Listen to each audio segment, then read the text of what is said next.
The following video contains spoilers. If you are concerned with obtaining spoilers, well then why in the world would you click on a video titled Spoiler Alert? Ha! Reevaluate your life. Enjoy!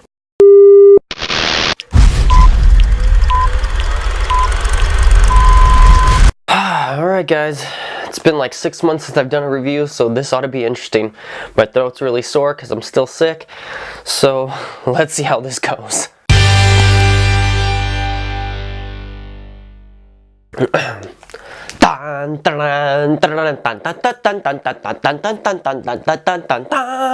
Star Wars Episode 8, The Last Jedi. What's up viewers, I'm Pimentel, aka MiniTangled, and this is the review for Star Wars Episode 8, The Last Jedi. Now, we finally saw the movie. Now we finally figure out what The Last Jedi is.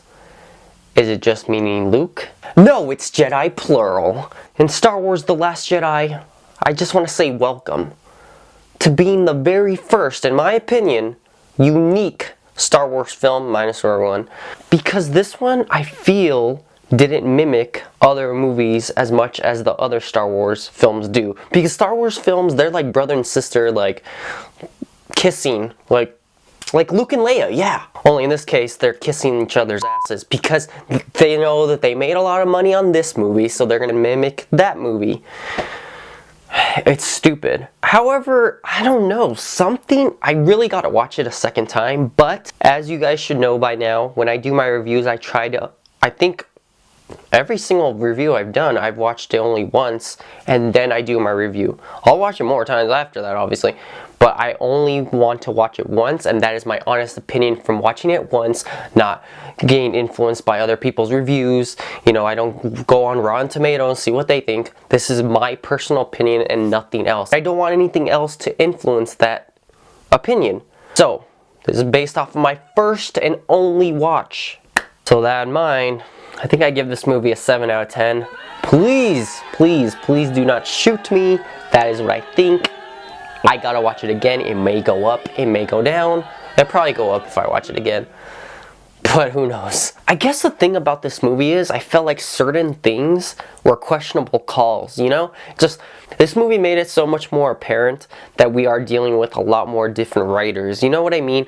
Like, they did stuff that previous writers of the Star Wars franchise, I'm not gonna say any names, wouldn't have done it this way. Whether it be a positive or negative outcome because of that, it was different though.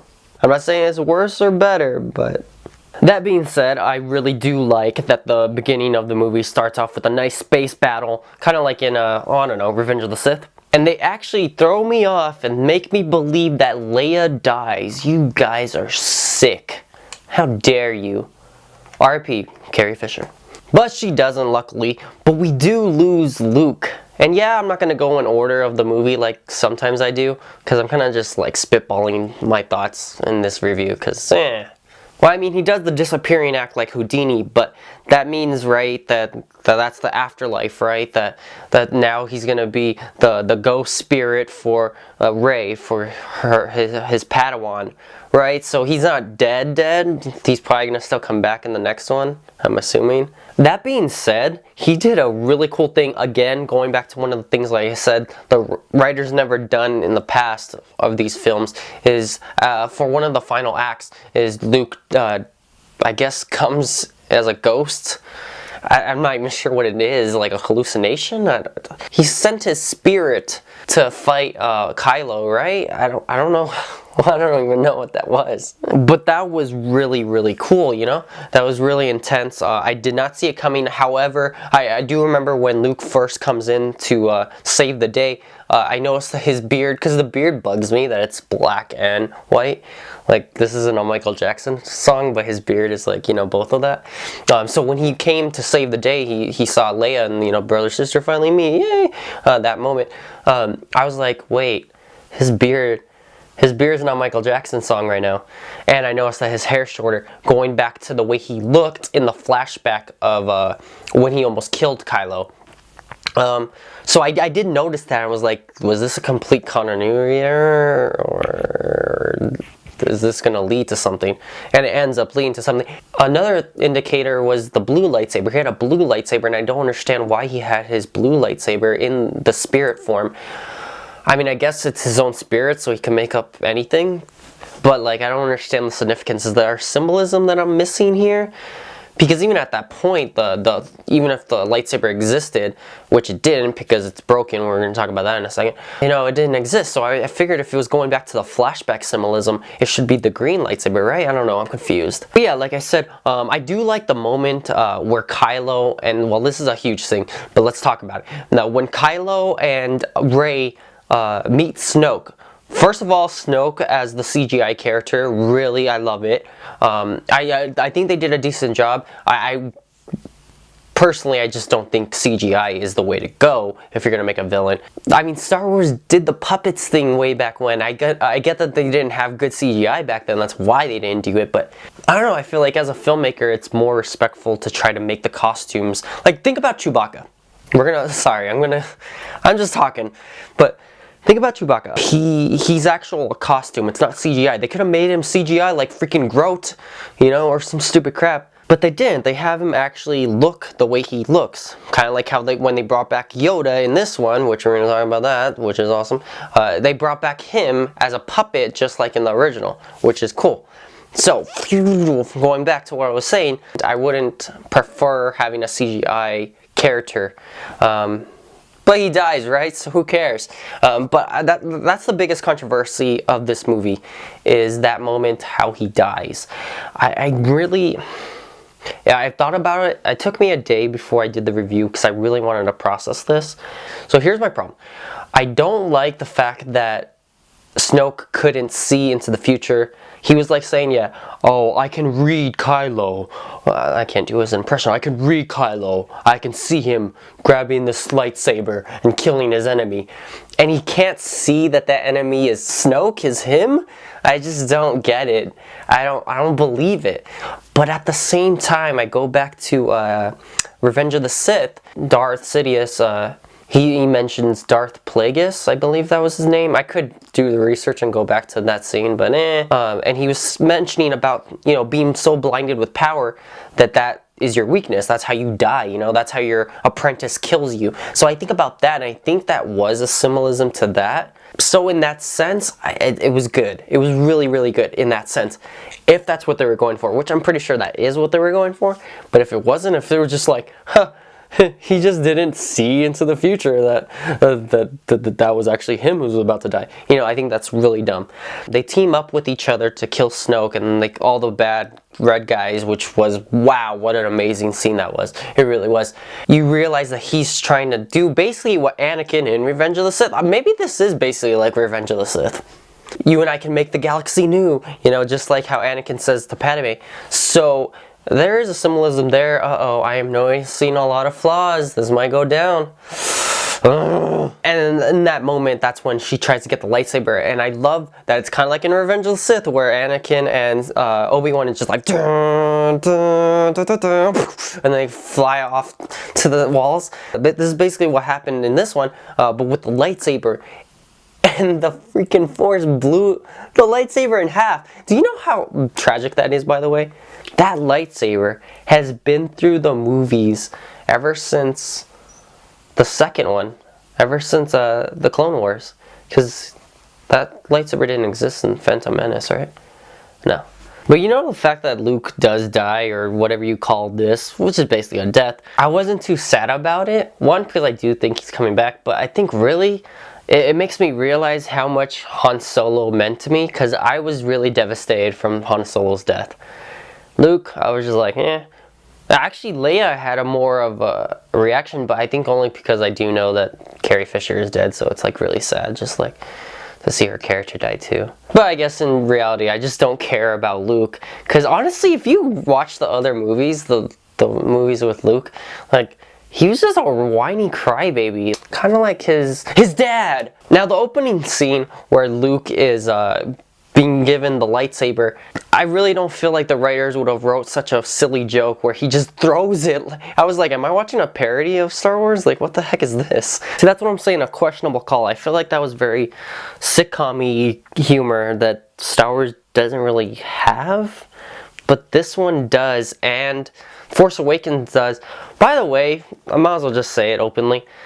Watching back Force Awakens, now this movie, I really do not like Finn. I don't like John Boyega, however you say his freaking name. His acting, I honestly don't. And I don't like him as a character. I feel like he weighs down the scenes, and he has like cheesy one-liners. His line delivery just makes me cringe. It's just really immature comedy. I feel like people are gonna hate me on this review. Another thing about movies I notice, when they do a scene where they just left off from the last movie, like Back to the Future, I know did this. Right now in Force Awakens to The Last Jedi. Why is it so hard for the movies? I do understand they have to do a reshoot from the last movie for, like contract issues, I think there is, or something like that.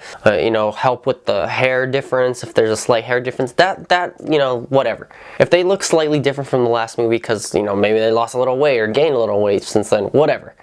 That's fine. Here's what I have a problem with. They are actors. They can't even deliver the lines in the exact way that they delivered it in the last movie. Like, come on. They say it with a different tone of voice. Maybe they have a different facial expression. Why is it not too hard to just watch a minute from the last movie? Like, the whole cast and crew, just sit down. Let's watch this really quick clip. And that way all the actors knows where to stand, how they delivered their lines, how they looked. They're actors. That's what they do. They can't mimic their own acting from a previous scene. Are you kidding me?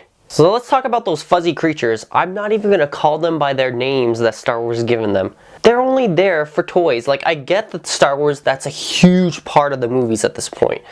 Ever since the start of Star Wars.